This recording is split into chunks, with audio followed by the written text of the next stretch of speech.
اللهم صل على محمد وآل محمد وعجل فرج آل محمد. اعوذ باللہ من الشیطان الرجیم. بسم اللہ الرحمن الرحیم. رب اشرح لی صدری ویسر لی امری واحلل عقدۃ من لسانی یفقہوا قولی. میرے محترم سامعین، انشاءاللہ آپ خیریت سے ہوں گے. آج کی یہ جو میں ویڈیو بنا رہا ہوں اس کا ثواب ہمارے استاد السید علی رضا نقوی صاحب کے لیے ہے، ان کے اصالہ ثواب کے لیے ہے، اور کیونکہ ہمارے بہت بڑے بزرگوار اور بہت بڑے استاد شفیق استاد تھے. خدا ان کی مغفرت کرے، خدا ان کو جنت الفردوس میں اعلیٰ علیین میں مقام عطا فرمائے، ان کے سفر آسان، برزخ کے سفر آسان فرمائے. میرے محترم سامعین، ہم اپنے سابقہ روال کے مطابق، اپنے سابقہ روٹین کے مطابق ہم جو ہے سورہ بقرہ کی ترتیب کے لحاظ سے، یعنی اس کو تفسیر ترتیبی کے لحاظ سے بیان کر رہے تھے. تو آج ہم یعنی تقریباً ایک اور جلسہ ہوگا، ایک اور درس ہوگا، تو اس میں وہ سورہ بقرہ کی جو ہے ترتیب کے لحاظ سے یہ ختم ہو جائے گی. پھر ہم انشاءاللہ اس کو تفسیر روائی کے مطابق بیان کریں گے، اور واقعات کو بھی، انبیاء کے واقعات کو بھی بیان کریں گے. آج جو ہم نے ان چند مطالب کے بعد ہم نے جو واقعہ بیان کرنا ہے وہ جنت سے اخراج، یعنی حضرت آدم اور حضرت حوا کو جنت سے کیوں نکالا گیا. دوسرا یہ ہے کہ آدم علیہ السلام کون سی جنت میں تھے. یہ ہم دو مقام آج بیان کریں گے، دو واقعات کو بیان کریں گے. چلتے ہیں اب ہم اس کے مطالب کی طرف. جو پہلا مطلب ہے وہ یہ ہے کہ بھیک مانگنا کے وسیلے سے صدقہ اور بخشش اور بخشوانا، یعنی بخشش اور صدقے، یہ وسیلہ، یعنی انسان کا بھیک مانگنے کا وسیلہ کیا ہے؟ صدقہ اور بخشش ہے. اور اسی طرح اذیت کرنا، یعنی اذیت جو ہوتی ہے در مقابل باطل، تو اس چیز کو قرآن نے ایک بہت خوبصورت مثال کے ذریعے سورہ بقرہ میں اللہ نے اس کو بیان کیا ہے. تو وہ آیت نمبر 264 ہے جس میں اس کو بیان کیا گیا ہے، یعنی 264 میں اس کو بیان کیا گیا ہے. آپ جائیں اور مطالعہ فرمائیں. جو دوسرا مطلب ہے وہ یہ ہے کہ فقر اور فحشا اور بخشش سے روکنا شیطان کی چال ہے. یعنی شیطان کی چالیں بہت ہیں. یعنی انسان کو کیا کرنا؟ فقر اور فحشا اور کی طرف وعدے کے ذریعے ان کو دعوت دینا، اور وعدے کے ذریعے اس کو بخشش سے روکنا، یعنی استغفار کرنے سے شیطان روکتا ہے. تو قرآن نے اس کو بیان کیا ہے 268 آیت میں. جو تیسرا پوائنٹ ہے ہمارا وہ یہ ہے کہ صفا کے اصحاب کا پاکیزہ چہرہ کو بیان کیا ہے، جو مسجد نبوی کے سامنے ہمیشہ کے لیے آمادہ رہتے تھے، الرٹ رہتے تھے، اور اس اپنی فقر کو، اپنی غربت کو، اپنی غریبی کو جاہلوں کے سامنے وہ یعنی کبھی بیان نہیں کرتے تھے. اور وہ جاہل لوگ یہ سمجھتے تھے کہ یہ صفحہ، یعنی اصحاب صفحہ جو ہیں وہ امیر ہیں. تو میرے محترم، یہاں سے ایک سبق ہمیں ملتا ہے کہ ہم بھی اپنی فقر کو کسی کے سامنے نہ بیان کریں. چلیں ہم چلتے ہیں قرآن کے اس واقعے کی طرف جو حضرت آدم علیہ السلام کو کیوں نکالا گیا، کیا وجہ تھی، کیوں نکالا گیا، یعنی جنت سے اخراج کیوں. تو واقعہ اس طرح کا ہے کہ قرآن اس واقعے کو یعنی حضرت آدم علیہ السلام کو آگے بڑھاتے ہوئے کہا بالآخر شیطان نے ان دونوں کو پھسلا دیا اور بہشت میں وہ رہ رہے تھے اس سے باہر نکال دیا۔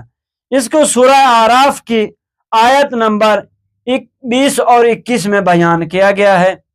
اسے بہشت سے جو اطمینان و آسائش کا مرکز تھی اور رنج و زحمت و غم سے دور تھی، شیطان کے دھوکے میں آ کر نکالے گئے، جیسا کہ قرآن کہتا ہے کہ اور ہم نے انہیں حکم دیا کہ زمین پر اترو جہاں تم ایک دوسرے کے دشمن ہو جاؤ گے۔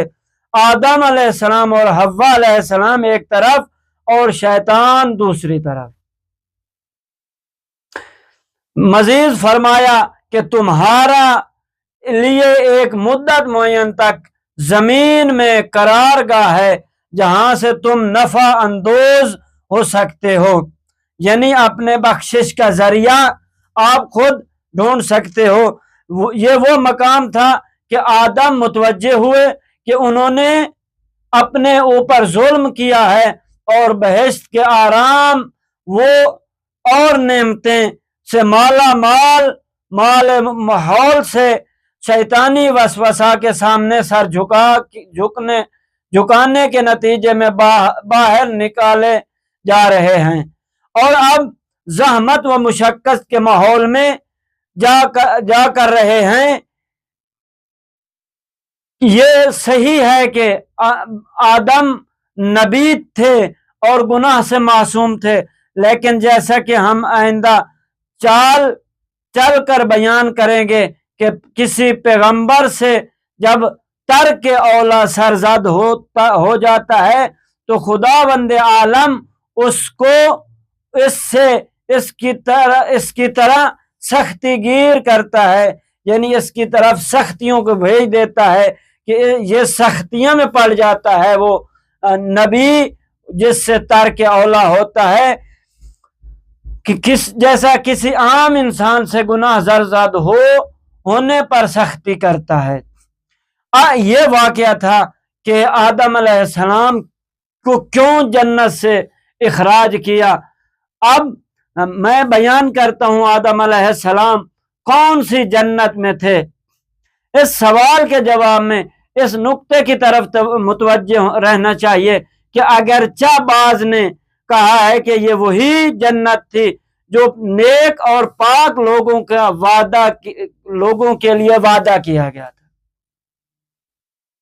لیکن ظاہر یہ ہے کہ یہ وہ بہشت نہ تھی بلکہ زمین کے سرسبز علاقوں میں نعمات سے مالا مال ایک روح پرواز مقام تھا، کیونکہ بہت اول تو وہ بہشت جس کا وعدہ قیامت کے ساتھ ہے وہ ہمیشگی اور جاودانی نعمت ہے جس کی نشاندہی بہت سی آیات میں کی گئی ہے اور اس سے باہر نکالنا ممکن نہیں۔ دوم یہ کہ غلیظ اور بے ایمان ابلیس کے لیے اس بہشت میں جانے کی کوئی راہ نہ تھی، وہاں نہ وسوسہ شیطانی ہے اور نہ ہی خدا کی نافرمانی۔ سوم یہ ہے کہ اہل بیت سے منقول روایات میں یہ موضوع صراحت سے نقل ہوا ہے کہ ایک راوی کہتا ہے کہ میں نے امام صادق علیہ السلام سے آدم کی بہشت کے متعلق سوال کیا۔ آدم نے جواب میں فرمایا دنیا کے باغوں میں سے ایک باغ تھا جس پر آفتاب و مہتاب کی روشنی پڑتی تھی، اگر آخرت کی جنتوں میں سے ہوتی تو کبھی بھی اس سے باہر نہ نکالا جاتا۔ یہاں سے یہ واضح ہو جاتا ہے کہ آدم کے ہیبوت و نزول سے مراد نزول مقام ہے، نہ کہ نزول مکان، یعنی اپنے اس بلند مقام اور سرسبز جنت سے نیچے آئے۔ بعض لوگوں کے نزدیک یہ احتمال بھی ہے کہ جنت کسی آسمانی گرہ میں تھی، اگرچہ کہ وہ ابدی جنت نہ تھی۔ بعض اسلامی روایات میں بھی اس طرح اشارہ ہے کہ یہ جنت آسمانوں میں سے تھی، لیکن ممکن ہے کہ لفظ سما آسمان ان روایات میں مقام بلند کی طرف اشارہ ہے۔ تاہم بے شمار شواہد نشانی ہی ہے کہ کرتے ہیں کہ یہ جنت آخرت والی جنت نہ تھی، کیونکہ وہ تو انسان کی سیر و تکامل کی